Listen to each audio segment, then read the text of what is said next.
already have three processes that already took place. The first was land preparation, which was the loosening and digging of the land, just trying to loosen up and trying to make sure the airways in between the ground are good enough for the plant roots to just stretch properly, you know, just comfortably. And then also the second process was application of manure. We did that.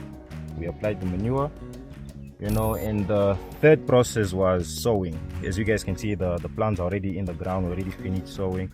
And now the fourth and last process is about to take place, which is the mulching, as you guys can see there, with watering. So mulching and watering is always the last process, you know. We always do that to make sure the plants are well moisturized, I mean. So yeah, that's what happened. And right now we are about to start with the last and final process, which is the mulching and the watering. So keep up.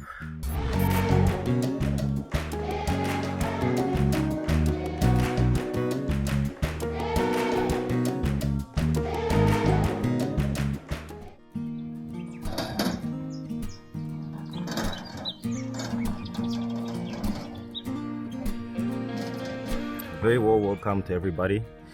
It's me again, the agricultural boy, and it's been a really peaceful day, man. We are just about at the end of setting up the garden beds at my auntie's place, and we're already at the final process, which is the collecting of mulch and applying it on the bed. So as you guys can see here, this the resources that I've been talking about here at the farm. You know, when you're at a place like this, you don't really have to struggle with a lot of things because the resources are there, you know. As you see here, we see well decomposed organic matter, and this is exactly what I'll be using to place on the top layer of the garden beds, which will help my plants retain moisture and enough water within the soil. So let's get started. Let's go. As you guys can see, those big chunks of wood there, that we don't want really in our mulch pile, because they tend to take longer to decompose, you know. So we don't really want anything like that. We want something close to finely composted materials, you know. So the finer they are, the better it is, and also the faster it is and easier it is for the plants to absorb and obtain the nutrients within the mulch. So what you can do is you can even end up using a grinder, you know. I use a metal bin that I bought from Mr. Price that has really tiny holes in between. What I'll do is I'll place these guys in there and then just shake it up, and the final product that I get is fine, very fine, soft organic matter, and that is what I'm looking for in the soil, you know. Something similar to this. If you're just looking closely, if I remove the sticks, something similar to this is what we are looking for, you know. So that is just perfect to put in our garden beds. So yeah, let's keep working.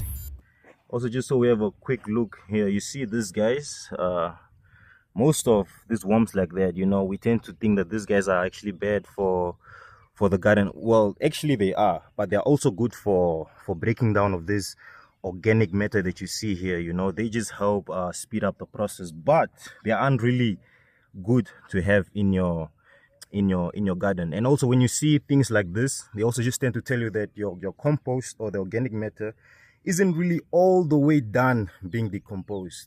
Do you understand?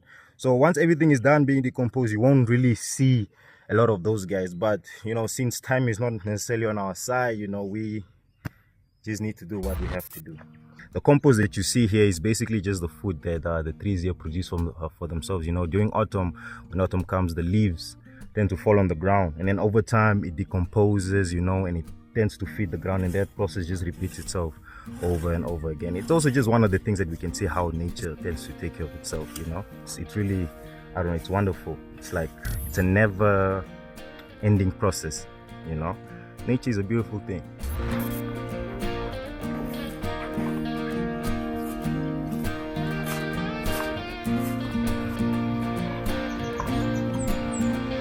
You can see here, this is a manure that has been here for quite some time. I'm not sure if it's I'm not sure if it's a goat. It seems more like horse manure, you know. But these guys are also good for having to place in your garden. In terms of nitrogen levels, I mean, it's okay. But the best manure that I would recommend out there is goat manure, and the reason why it's because in terms of it maintaining its value in terms of nutrients and all that, goat manure tends to keep it for a much longer period compared to these guys. You see, so the bigger they are, the faster they lose nutrients. The smaller they are, like the goats and the sheep that you see, the longer they remain within. So just good to know things like that. So they say nature is therapeutic, especially when you connect with her, right? This is why I don't necessarily like to use gloves. I always like to just keep my hands naked as much as possible, just so that I can feel exactly what the land is feeling, you know. It's, I don't know, it's an amazing experience and exchange to have with nature, you know. So it's also very calming to do and have things like this. You tend to realize that as time goes by, all these thoughts that you have, all the busy thoughts that you have had in the head, they all just disappear, man. And I think that all has to do with the connection that one has with the soil, you know. It's like a coating around, and it's like wearing a jacket. You don't cover your face when you wear the jacket. You don't cover the face. So you see similar principle here. You just cover it around just so that the soil remains moist for a longer period of time, especially when we have no rain, you know. And a lot of people have complaints about, usually when applying mulch like this, about the ants, you know, that you find that if you want to get rid of the ants, all you do is just take some ash, especially from the fire that you probably used the previous night. You just take that, then you just sprinkle it around, you know. That will keep the ants, that will keep some of the cutworms which have within your garden away, and it's also just good for fertility. So one can do that. Use charcoal. You know, there are a lot of benefits of using charcoal. I heard some people even use it to store food, you know, like once you harvest, you put your harvest away and then you just spray drop a little ash around it. That will keep all the insects away, you know. It helps. So that's something that's really good to know. The amount of rain that we received last night, you know, we can see that the soil is still very much moist, you know. So we're not really trying to overwater the plants. I'm just trying to give them a good head start, you know, by just keeping the soil, especially around them, just a little bit moist, because I believe we'll still be receiving some rain again later today, or during the day, you know. So all you want to do is just add some drips around them. That'll be good enough for them to get their day started, get their journey started.